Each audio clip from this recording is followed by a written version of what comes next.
Lalu Prasad Yadav Saran seat जीतने के लिए सिवान पर अब तक अपने उम्मीदवार को नहीं उतार पाए हैं। सारण में लालू प्रसाद यादव अपनी बेटी डॉक्टर रोहिणी आचार्य को मैदान में उतारे हैं और लालू प्रसाद हर हाल में यह सीट जीतना चाहते हैं। यही वजह है कि सिवान सीट पर लालू प्रसाद यादव जल्दबाजी में किसी उम्मीदवार के नाम पर मुहर उन्होंने नहीं लगाई है।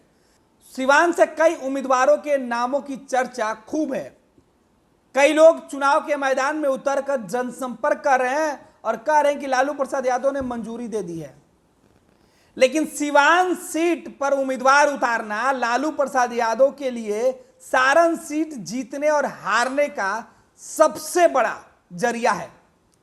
लालू अगर सिवान में उम्मीदवार उतारते हैं और उसमें उनसे चूक हो जाती है तो सारण की सीट लालू प्रसाद यादव हार जाएंगे। लालू प्रसाद यादव कभी वो गलती नहीं करेंगे कि अपनी बेटी को चुनाव हराने के लिए सिवान में ऐसे उम्मीदवार को दें जिससे सिवान में तो वोट उनके समर्थकों को पड़ेगा, लेकिन उसका खमियाजा सारण और बाकी कई लोकसभा के सीटों पर देखने को मिलेगा। दरअसल राष्ट्रीय जनता दल एमवाई समीकरण की पार्टी है। यादव और मुसलमानों का बेस जो है राष्ट्रीय जनता दल का रहा है। सिवान के पूर्व सांसद शहाबुद्दीन का परिवार और लालू परिवार के बीच रिश्ते काफी पुराने हैं। शहाबुद्दीन आजीवन लालू प्रसाद यादव के झंडे तले रहे, लेकिन उनके मरने के बाद लालू परिवार ने शहाबुद्दीन के परिवार से रिश्ता लगभग खत्म कर लिया। शहाबुद्दीन जब जेल में थे तो हिना साहब को चुनाव लड़ाया गया, लेकिन वो सफल नहीं हो पाई। और अब जब शहाबुद्दीन नहीं है तो हिना साहब निर्दलीय चुनाव के मैदान में जाने का ऐलान कर चुकी हैं, क्योंकि राष्ट्रीय जनता दल से बात नहीं बनी है। इस बीच राजद की तरफ से यादव कैंडिडेट को मैदान में उतारने को लेकर सहमति लगभग बनी हुई है और इस बात को लेकर कहा यह जा रहा है कि यादव उम्मीदवार खुद घूम घूम कर यह कह रहे हैं कि उनको लालू प्रसाद यादव ने मैदान में उतरने के संकेत दिए हैं। लेकिन लालू प्रसाद यादव सिवान में किसी यादव को उतारकर सारण में अपनी बेटी को हराना चाहते हैं, क्योंकि सारण में एमवाई समीकरण यानी यादव और मुसलमानों के गठजोड़ से लालू प्रसाद यादव लंबे समय तक सियासत कर चुके हैं, सत्ता में काबिज रह चुके हैं, चुनाव जीतते रहे हैं। ऐसे में लालू प्रसाद यादव कोई क्या ऐसी भूल करेंगे?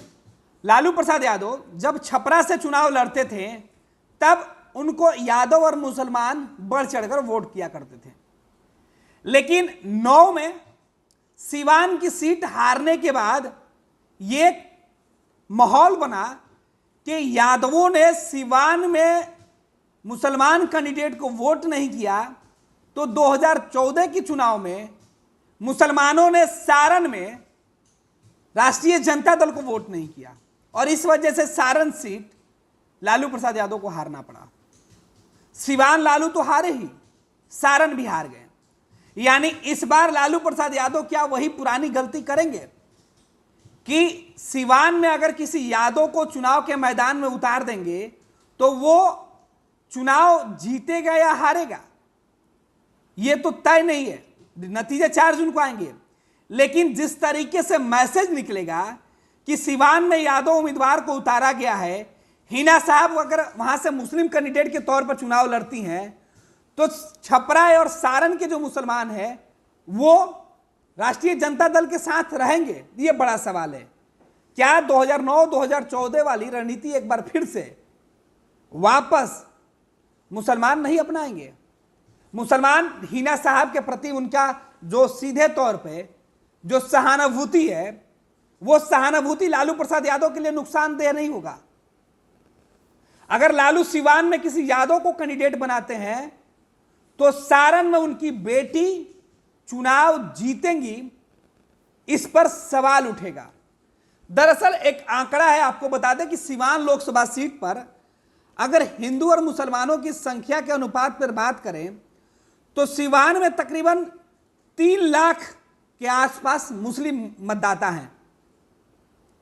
सिवान में कुल लगभग 3 लाख के आसपास मुस्लिम मतदाता हैं और 2.5 लाख के आसपास, 2.25 लाख के आसपास यादव जो मतदाता हैं, तो 3 और 2 5, तकरीबन 5.25 लाख यादव और मुसलमानों का वोट होता है।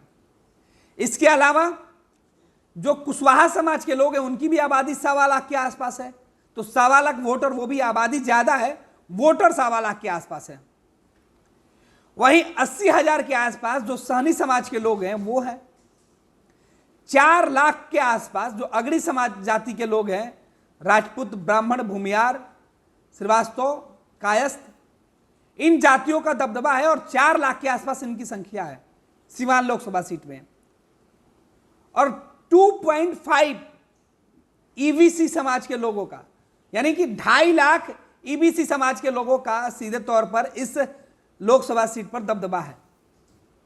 अगर ईबीसी में बीजेपी अब तक 2009, 2014, 2019 के चुनाव में ईबीसी और जो अगड़ी जाति का वोटर हैं वो निर्णायक साबित हुए हैं और एमवाई समीकरण पर भारी पड़े हैं।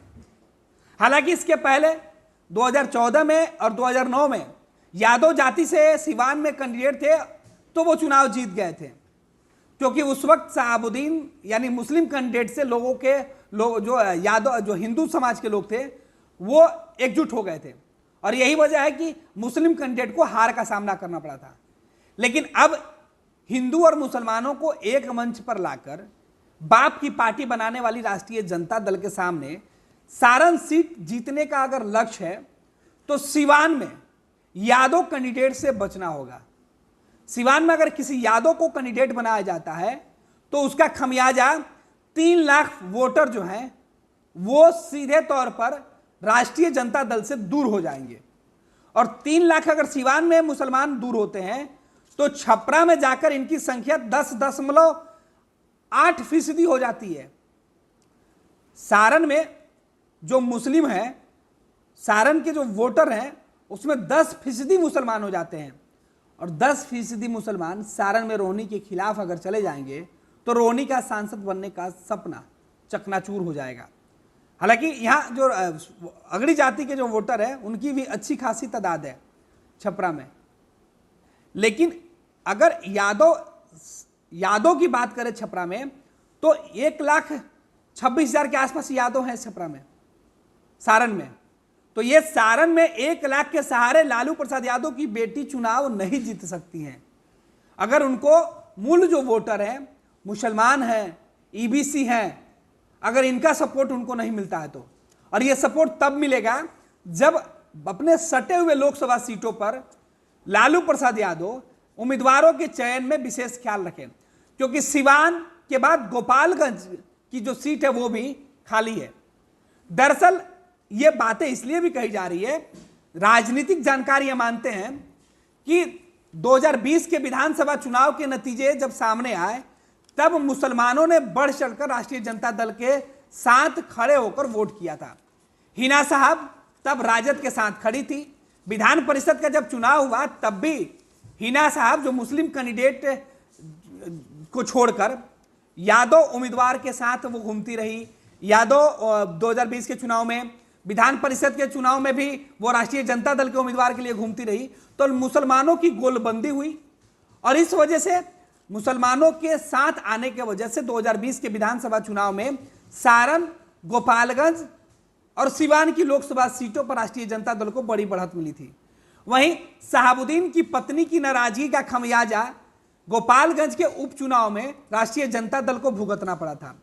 तेजस्वी यादव के लाख कोशिश के बावजूद भी राजद वहां से चुनाव हार गई। कारण वहां के लोकल जो वोटर थे वो बार बार इस बात के लिए कह रहे थे, और जो मुस्लिम कैंडिडेट थे जो दूसरे राजनीतिक पार्टियों से चुनाव के मैदान में उतरे हुए थे उनको यह बात अच्छे से मालूम था कि शहाबुद्दीन का परिवार राष्ट्रीय जनता दल से नाराज है और अलग है। और हिना साहब की नाराजगी ये बता रही थी कि गोपालगंज के चुनाव के नतीजे राष्ट्रीय जनता दल के पक्ष में क्यों नहीं आए। तो जब राष्ट्रीय जनता दल गोपालगंज के उपचुनाव में शहाबुद्दीन के परिवार की नाराजगी का आलम देख चुका है तो फिर सिवान की सीट पर वो इतना बड़ा रिस्क क्यों लेने जा रहा है। सिवान सीट अगर किसी यादव उम्मीदवार को दिया जाता है तो उसका खमियाजा छपरा में लालू प्रसाद यादव एक बार फिर से क्यों भुगतने के लिए तैयार होंगे? क्या लालू जानबूझकर अपनी बेटी रोहिणी आचार्य को चुनाव हराने की दिशा में कदम बढ़ाएंगे? यह बड़ा सवाल है। क्या लालू यह बात नहीं समझते हैं? क्योंकि सिवान लालू प्रसाद यादव की सारण गोपालगंज जो कर्म भूमि है, इसके वोटरों के मिजाज लालू प्रसाद यादव को नहीं पता होगा। लालू प्रसाद यादव को अच्छे से पता होगा कि सिवान, छपरा यानी सारण और गोपालगंज में शहाबुद्दीन के परिवार यानी मुस्लिम समाज में एक अच्छी पकड़ है और वो चाहेंगे अगर उनको टिकट मिलता है तो वो जिस तरफ भी उनका रुझान होगा, मुसलमानों का उस तरफ पलड़ा भारी होगा। अगर मुसलमान एकजुट हो जाएंगे तो वो वोट सीधे तौर पे महागठबंधन के पक्ष में आएगा, यानी राष्ट्रीय जनता दल को इसका फायदा पहुंचेगा। यादवों में कोई जरूरी नहीं है कि यादव केवल राजद को ही वोट करेंगे। राष्ट्रीय जनता दल में जरूरी नहीं है कि यादव केवल जो यादव हैं वो राजद को ही वोट करें। इसके पहले भी यादव राजद उम्मीदवार को छोड़कर बीजेपी को वोट कर चुके हैं। आखिर लालू प्रसाद यादव क्यों यादवों के ऊपर इतना दारोमदार लगाएंगे? पहले से ही लालू प्रसाद यादव ने कई यादवों को मैदान में उतार दिया है और MY समीकरण की बातें लालू प्रसाद यादव कहते हैं तो दो मुसलमान चेहरे को जगह देकर, दो मुसलमान चेहरा लोकसभा में भेजकर या उनको उम्मीदवार बनाकर लालू प्रसाद यादव कैसे MY समीकरण की बातें कर सकते हैं? ये बिहार के मुसलमान सीधे तौर पर सवाल पूछेंगे। और वो भी जब हिना साहब विरोध करेंगी। सिवान के शहाबुद्दीन का परिवार मुसलमान होने के साथ साथ लालू परिवार का सबसे भरोसेमंद रहा है और हिना साहब जिस तरीके की बयान दे रही है कि हम लंबे समय तक लालू परिवार के साथ रहे और मेरे पति जीते जी इस पार्टी को नहीं छोड़े और उनके मरने के बाद हमें जब राष्ट्रीय जनता दल की जरूरत पड़ी, लालू प्रसाद यादव की जरूरत पड़ी तो उन्होंने छोड़ दिया।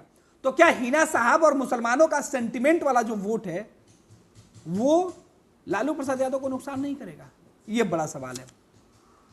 सिवान एक सीट जिस पर लालू प्रसाद यादव ने अब तक उम्मीदवार नहीं उतारा है, लालू प्रसाद यादव का सिवान सीट पर उम्मीदवार उतारने का फैसला उनकी बेटी रोहिणी आचार्य के चुनाव जीतने और हारने का फैसला करेगा। पैनोरमा ग्रुप, जो सोचता है वो करता है। आपके अपने सपनों का आशियाना। ये लो मुंह मीठा करो, आज मैंने अपना जॉब छोड़ दिया, अब हम पूर्णिया वापस जाएंगे। जॉब छोड़ दिया है? मतलब ये घर कैसे चलेगा? हम करेंगे क्या? और माँ बाबूजी क्या बोलेंगे? इसलिए मैं एक और मिठाई का डब्बा लाया। अपने बिजनेस के लिए लोन अप्रूव हो गया। अरे लोन अप्रूव हो गया वो तो ठीक है, लेकिन पूर्णिया में हम रहेंगे कहाँ? अपना घर भी तो नहीं है वहाँ। इसलिए तो एक और मिठाई का डब्बा अलग से लाया हूँ। हमने पूर्णिया में घर ले लिया है, पूर्णिया के ई होम्स पैनोरमा में। पूर्णिया में पैनोरमा ग्रुप लेकर आए हैं ई होम्स पैनोरमा। बड़ा घर, आलीशान जिंदगी और अत्याधुनिक सुविधाओं के संग। अरे अब क्यों मुंह मीठा करवा रही हो? क्योंकि हम घर वापसी जो कर रहे हैं। घर वापसी की खुशी पूर्णिया में ई होम्स पैनोरमा के संग। E homes panorama, luxurious lifestyle redefined.